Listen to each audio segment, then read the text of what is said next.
दोस्तों, स्वागत है आप सभी का हमारे YouTube चैनल प्रदीप की हिंदी कहानियाँ में, जिसमें हम आपके लिए लाते हैं मनोरंजक, रोचक तथा सीख देने वाली शिक्षाप्रद कहानियाँ। तो दोस्तों, अगर आप हमारे चैनल पर पहली बार आए हैं तो चैनल को सब्सक्राइब करें, बेल आइकन को प्रेस करें, जिससे हमारी लेटेस्ट वीडियोज आप तक तुरंत पहुँच सके। वीडियो को लाइक तथा शेयर करें और हमें सपोर्ट करें। चलिए शुरू करते हैं। दोस्तों, आज हम आपको सुनाने जा रहे हैं एक लोक कथा जिसका नाम है अजगर बना पति। त्रिपुरा की पहाड़ी अंचल में दो सुंदर बहनें रहती थी। उनके बालपन में ही उनकी माता का स्वर्गवास हो गया। उनके पिता अचाई पुरोहित थे। उन्होंने पत्नी की मृत्यु के पश्चात दूसरा विवाह नहीं किया। उन्हें भय था कि विमाता उनकी पुत्रियों का लालन पालन ठीक ढंग से नहीं कर पाएगी। पिता के स्नेह दुलार में पुत्रियां पली बढ़ी। अचाई पुरोहित की आमदनी बहुत कम थी। वह झूम खेती स्थान बदल के की जाने वाली खेती के द्वारा आजीविका कमाता था। उसकी पुत्रियां भी पिता की परेशानी समझती थी, अतः वह अपने पिता से अनुचित मांग नहीं करती थी। वर्षा ऋतु में उनके कष्ट और भी बढ़ जाते। कई वर्षों से मकान की मरम्मत नहीं हो पाई थी, अतः बरसात का पानी घर में घुस जाता। यूं तो उनका घर एक ऊंचे माचन पर था, किंतु पानी वहां भी पहुंच जाता। एक दिन दोनों बहनें खेत से थक कर लौटी। पूरे घर में पानी भरा हुआ था। छोटी बहन के मुंह से आह निकली। वह तड़प कर बोली, दीदी, अब हम क्या करें?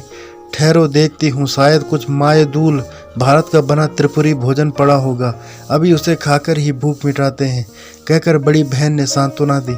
बड़ी बहन ने थैला टटोला, किंतु खाने को कुछ नहीं मिला। सब कुछ बरसात के पानी में भीगकर खराब हो गया था। उसकी आंखों में आंसू आ गए। छोटी बहन का दुख वह सह ना सकी। उसने प्रतिज्ञा की कि मैं उसी को अपना पति मानूंगी जो मेरे घर को संवार देगा। जिस तरह सबके कष्ट दूर होते हैं, उसी तरह वह दुख भरी रात्रि भी बीत गई। अगले दिन जब दोनों बहनें घर लौटी तो घर की काया पलट देखकर दंग रह गई। सारे घर की मरम्मत की गई थी तथा खाने पीने का सारा सामान भी मौजूद था। इतने खाद्य पदार्थ उन्होंने पहले कभी नहीं देखे थे। अचाई ने भी घर का परिवर्तन देखा तो उत्साह के साथ बोला, हो न हो, यह तो वन देवी की कृपा है। उससे तुम लोगों का कष्ट नहीं देखा गया, इसलिए उसने हमारी सहायता की है। पिता तो भरपेट खाकर सो गए, किंतु बड़ी बहन उनके अनुमान से संतुष्ट न थी। वह चांदनी रात में बाहर आकर खड़ी हो गई।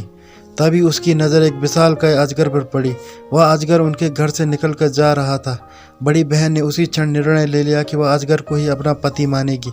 उसे पूरा विश्वास था कि उनके घर की दशा संवारने में अजगर का ही हाथ है। छोटी बहन की लाख समझाने पर भी वह अकेले खाना खाने नहीं बैठी। तब हार कर छोटी बहन ने अपने जीजा जी को पुकारा, कुमाई कुमाई, माइटा नानी, फाई दीदो, जीजा जी, जीजी जी, खाना खाने आइए। यह आवाज़ सुनते ही अजगर घर में आ पहुंचा। दोनों बहनें उसके विशाल स्वरूप से घबरा गई, किंतु वह शांति से भोजन करके लौट गया। यह क्रम काफ़ी समय तक चलता रहा। एक दिन अचाई पुरोहित को पता चला तो वह आग बबूला हो उठा। उसकी सुंदरी पुत्री एक अजगर को पति माने, यह उसे स्वीकार न था। जब बड़ी बेटी खेत पर गई तो उसने छोटी बेटी से कहा, तुम रोज की तरह जीजा जी को पुकारो। छोटी ने समझाया कि शायद उससे मिलना चाहते हैं। उसने फिर हाँक लगाई, कुमाई कुमाई, माइटा नानी, फाई दीदो। अजगर जो ही माचन के पास पहुंचा, आड़ में छुपे अचाई पुरोहित ने तेज हथियार से उसके टुकड़े टुकड़े कर दिए। छोटी फूट फूट कर रोने लगी। बड़ी बहन ने जब अपने अजगर की मृत्यु का समाचार सुना तो वह दुखी हो गई। कुछ ही दिनों में उसके मन में अजगर के प्रति प्रेम भाव जाग गया था। उससे वियोग की कल्पना से वह भयभीत हो उठी। बिना एक शब्द के वह नदी की ओर चल दी। छोटी बहन भी उसके पीछे चल दी।